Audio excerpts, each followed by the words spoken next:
vraiment dans une ambiance un peu cocooning. Et bah justement, c'est bien parce qu'on a tous un peu des trucs à vous dire aujourd'hui. Et j'ai absolument aucune idée de par qui commencer. Mais je pense que on va peut-être commencer plutôt par Roman ce soir, si ça te convient. Ça me convient très bien, mais Eh bah par c'est contre, je fantastique. suis un petit peu désolée parce que Ah, d'habitude, ma petite apparition chez vous, je parle de cuisine, d'histoire, on parle pâtisserie, sucré, tout ça. Aujourd'hui, le titre est plutôt Quel insecte es-tu? Ou du moins, si tu n'es pas un insecte, es-tu un poisson? oh, Voilà, d'accord. donc rien à voir avec la bouffe. Le Intriguant. titre est long. Alors, Va falloir je suis en vous... train d'essayer d'établir des liens logiques entre les insectes et les poissons, et là, je te cache pas que je... Très mystérieux pour Vas-y, je veux l'instant. savoir. Ils pondent des œufs. Alors, est-ce que je peux rajouter aussi le mot-clé musée? Oh, ok. Oh. Bon, bah, on y va Vas-y, alors. hein, c'est parti, il y a trop de suspense. Allez, c'est parti. Eh bien, aujourd'hui, je laisse tomber un petit peu la mine d'histoire de l'art et histo-cuisto comme ça. Je remets ma chemise de médiatrice culturelle puisque c'est ce que je suis à la base. Et donc, avant de vous soumettre au test des insectes ou du poisson, du coup, il me faut remettre un petit peu de contexte scientifique. Sinon, eh ben, c'est pas drôle. Alors, déjà, savez-vous qu'en tant que public de lieux culturels, vous êtes étudié? C'est Daniel Schmitt en 2012 qui nous rappelle, dans sa thèse sur, je cite entre guillemets le titre, les expériences de visite et construction des connaissances, deux petits points, le cas des musées de sciences et des centres de culture scientifique, je ferme les petits guillemets, il nous rappelle une étude sur les différents comportements et expériences de visite du public.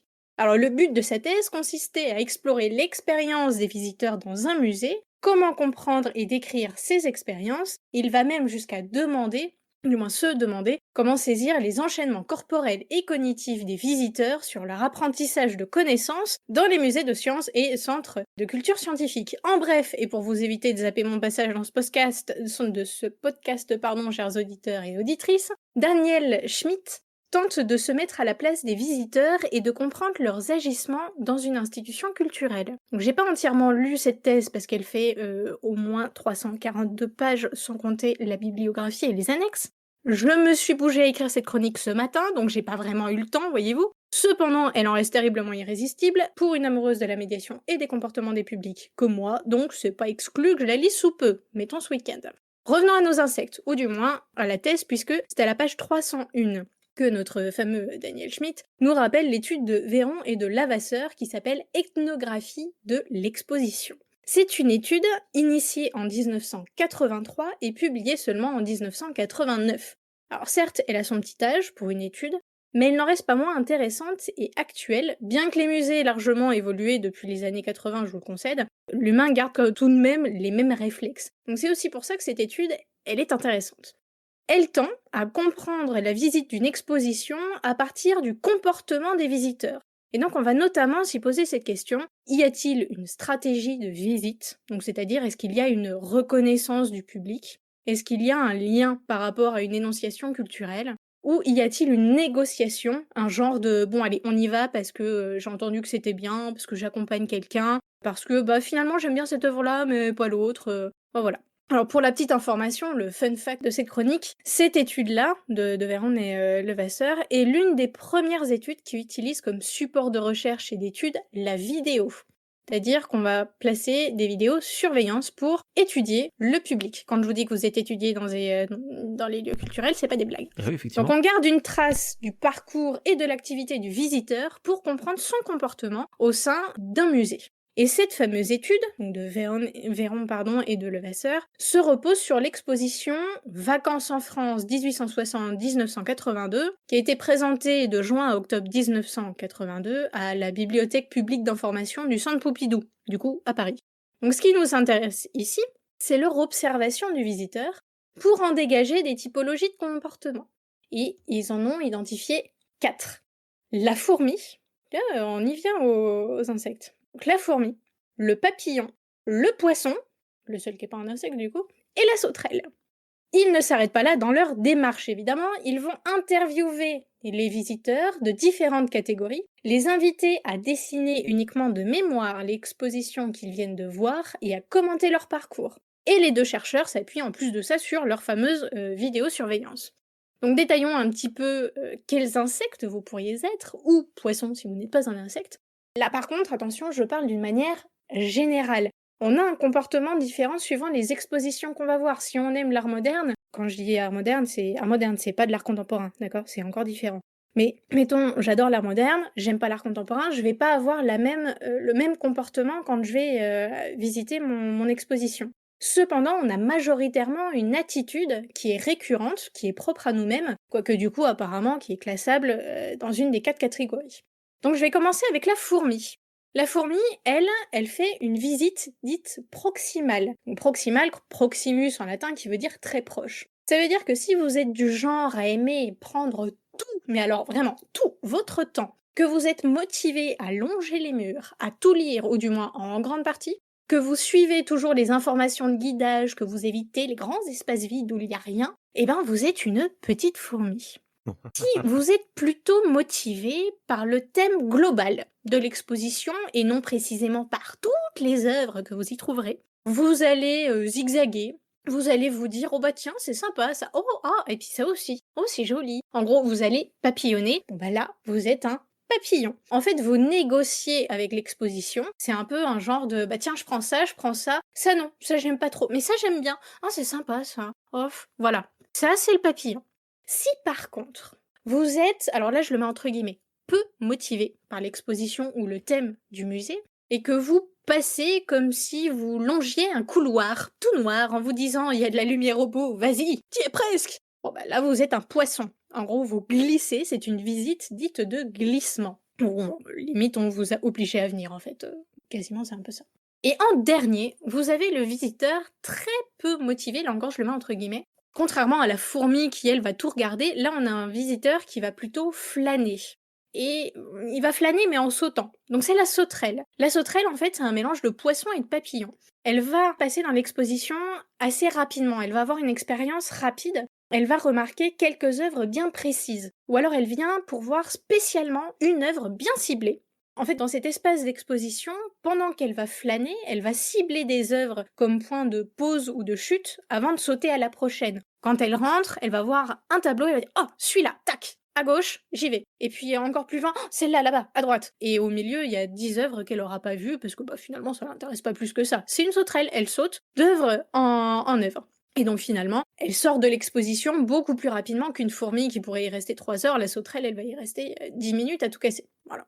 Pour la petite info, moi, en général, je suis une fourmi. Voilà, tout le monde me déteste. Je peux pas faire un musée avec n'importe qui, malheureusement. Il faut que la personne qui m'accompagne sache que je suis très lente à avancer. Et tout s'explique parce que j'ai peur d'oublier quelque chose, de rater quelque chose qui aurait pu m'être utile, qui aurait pu m'apprendre des connaissances que je ne possède pas. Après, tout dépend, encore une fois, de l'exposition. Même si généralement, je suis une petite fourmi, il y a des expositions où je vais vraiment papillonner. Voilà, je vais faire mon petit papillon. Donc maintenant que j'ai terminé mon explication de à peu près 3 mètres de long, j'ai une question pour vous. Quel visiteur êtes-vous ? Je suis tellement une fourmi aussi, mais je me suis tellement reconnu dans ce que t'as dit.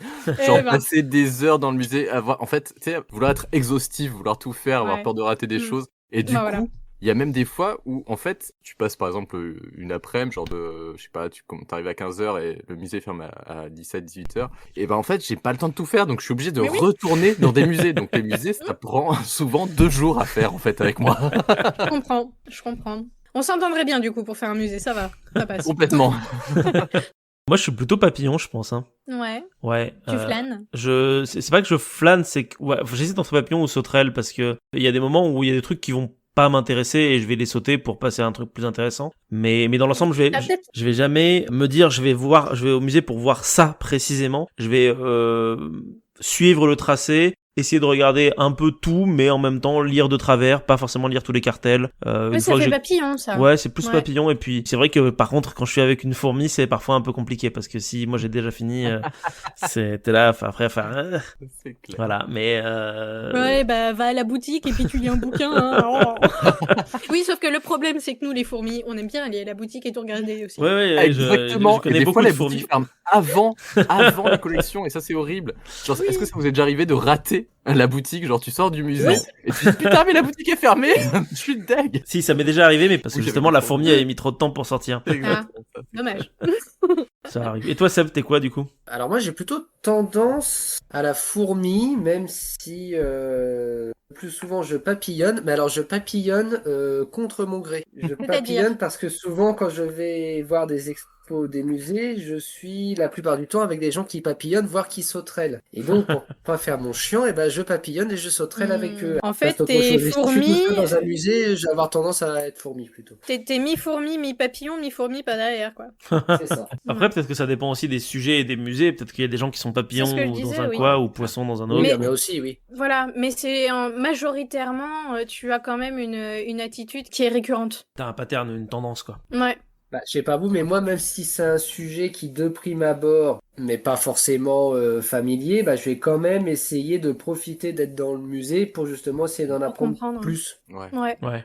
Même une expo d'art contemporain, et pourtant, j'y comprends rien à l'art contemporain, je suis une vraie bille, mais si je me retrouve on dans peut une en expo parler si d'art vous voulez. contemporain, je vais quand même essayer de comprendre, m'approprier T'as la un peu le truc. curiosité de...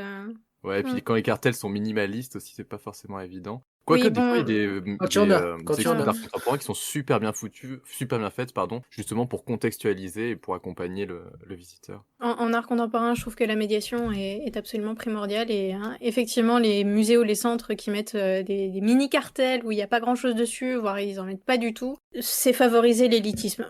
Et donc Ouais. ça, j'ai beaucoup de mal avec ça. C'est vrai. Pour avoir travaillé en art contemporain en plus. Hein. Peut-être qu'on aura l'occasion un jour de discuter plus précisément art contemporain. Moi, j'y connais absolument pas grand-chose, je pense. Étant archéologue de formation, c'est pas notre premier amour. Ouais, hein, on va voilà, dire. c'est ça. Après, Ça ça sera fait le premier des amour trucs. d'archéologue dans 3000 ans. Quoi. C'est ça, Ah tout oui, à Oui, fait. c'est ça. mais tu peux être archéologue en ayant une formation d'histoire de l'art, et du coup, enfin, moi, c'est mon cas en tout cas. Ah mais j'ai une licence d'histoire de l'art et d'archéologie, mais Pas moi. passer le cubisme, j'ai rien Ah, compris. ok. Voilà, c'est tout, c'est comme ça. Ouais. C'est On parle d'art contemporain, hein, c'est encore après ça. Cubisme, c'est l'entre-deux, entre art moderne et art contemporain, voyez-vous. Ah oui, parce que vous avez pas les mêmes manières de délimiter le temps que nous, en fait. Et non, en Ouais. histoire de l'art et histoire, ce sont pas les mêmes, Oui, parce les que mêmes frontières. pour nous, dès que t'es 19e, c'est contemporain, en fait. Donc, Eh oui, mais Eh en oui. histoire de l'art, non. Non. Histoire de l'art, c'est les années 60-70 et encore, hein, plus 70 que 60. Niki de Saint-Phal, par exemple, n'en fait pas partie. Et Marcel Duchamp est le commencement, le balbutiement de l'art contemporain, puisque on passe sur quelque chose qui n'est pas figuratif, mais abstrait. Ceci est une œuvre, parce que je dis que c'est une œuvre. Parce que c'est moi en tant qu'artiste qui dis que c'est une œuvre, parce qu'on a parlé de moi, je suis artiste, je suis exposée, donc c'est une œuvre. Voilà. Mais on pourra en discuter sur un autre truc si vous voulez, mais voilà. Encore grosse difficulté, en anglais, on dit art moderne pour dire art contemporain. Oui, modern aussi. art, Ça, ouais. c'est, Ouais, non, mais pour ça. bien simplifier les Non, Non, choses. mais on aime c'est se faire encore- du mal, on aime se flageller, qu'est-ce que tu veux On aime ne rien comprendre. Et c'est pour ça qu'il y en a plein qui disent que l'art contemporain c'est élitiste et malheureusement je peux le comprendre. C'est pour ça aussi que je suis devenue médiatrice, c'est pour pouvoir détruire un peu cet élitisme-là qui existait en art contemporain. Et puis bon, finalement, je vais rester même pas un an en art contemporain, je suis partie au musée des Beaux-Arts après, donc... Mais c'est chouette quand même. Voilà. La démarche est La démarche est importante. intéressante. Non, mais moi, la première, je voulais pas, je disais que j'aimais pas l'art contemporain, et en fait, l'art contemporain est tellement grand que tu ne peux pas ne pas aimer l'art contemporain. Ouais, ça veut parce tout que dire et rien dire, en tu as fait. la littérature, c'est ça, en fait, tu as de la littérature, tu as du cinéma, les BD en font partie, tu vois, enfin, voilà. Mm. Et donc, du coup, c'est tellement large que tu peux pas dire que t'aimes pas l'art contemporain. Il faut cibler. Et puis vu que c'est inclus dans notre présent et que ça a des références à notre culture, il y a forcément des trucs qui vont nous toucher. Donc Ouais, bien sûr. dans la masse de trucs, ouais, c'est chouette. Ouais. C'est dommage de tout rejeter en bloc pour celles et ceux qui ne comprennent pas. Après, je pense directement. que il y a un rejet aussi parce que les gens se rendent pas compte de ce qui est inclus dans l'art contemporain. Parce que t'as beaucoup de gens, tu leur parles d'art contemporain, ils vont dire ah oui, c'est les trucs bizarres où les gens ils font des performances artistiques cheloues là. Oui, tu c'est vois, ça donc, que tu t'imagines quand t'entends art contemporain. T'imagines des gens qui vont se mettre enfin, qui vont, enfin, voilà, bref. Ouais, qui Enfin, vont faire des trucs chelous qui sont pas figuratifs, qui sont abstraites, et donc du coup, Ouais. tu vois juste le résultat et non pas toute la démarche qui finalement, elle, est importante justement au processus de l'œuvre. Mais il y a une artiste, enfin, moi, une de mes artistes préférées qui m'a vraiment mis le pied à l'étrier pour l'art contemporain, je crois que c'est Sophie Calle. Il faudra vraiment que j'en Ah parle oui. un jour sur Sophie Calle, Peu de rien, parce que c'est vraiment Sophie Calle, ouais. extrêmement accessible en termes de rendu et en termes de démarche aussi. Alors, Qui est né à Paris en 53, c'est ça? Je sais pas, sans doute. Oui, c'est tout à fait possible. Extrêmement précis. Hein. Mais ce sera le sujet d'une future chronique, peut-être. Okay. Je regarde vite fait, mais pour le moment, ça me touche pas vraiment. Mais... moi, je suis super pour faire une chronique sur Sophie Calle. Vous pouvez teaser un spécial art contemporain si vous voulez. Hein. Vu qu'on est en plein art contemporain, j'en profite pour faire une petite parenthèse. À la ville de Nîmes, ils sont en train de faire enfin la triennale. Donc ça fait un petit moment qu'on bosse dessus. Enfin, je dis on. J'en ai parti avant, mais j'en fais plus partie. C'est la contemporaine de Nîmes. Et donc c'est une triennale, donc ça viendra tous les 3 ans, comme existe la biennale un petit peu de partout. Et donc là, la première édition, le thème sera une nouvelle jeunesse. Ça aura lieu du 5 avril au 23 juin, avec un week-end d'ouverture le 5, 6 et 7 avril. Et il y avait un truc que je voulais rajouter par rapport à ça, mais j'arrive plus à retrouver ce qui m'intéressait, donc tant pis. Ce sera en commentaire de la vidéo. Ouais, voilà. Sait-on jamais. Mais c'était pas rapport à Sophie Calle, mais j'arrive plus à retrouver ce qui m'intéressait. Au pire, maintenant que t'as cité l'endroit et l'événement, je pense que s'il y a des infos... Oui, on les retrouvera. On les retrouvera. Si ce petit instant passé en notre compagnie vous a plu et que vous avez envie d'en passer d'autres avec nous, eh bien n'hésitez pas à vous abonner, mettre un petit pouce bleu, partager la vidéo ou encore nous suivre sur les réseaux sociaux. Sachez que vous pouvez aussi écouter cet épisode dans son entièreté et pour cela vous n'avez qu'à vous rendre dans la description de la vidéo. Je vous dis à très bientôt pour à nouveau écouter un petit peu de tout et surtout un petit peu de rien.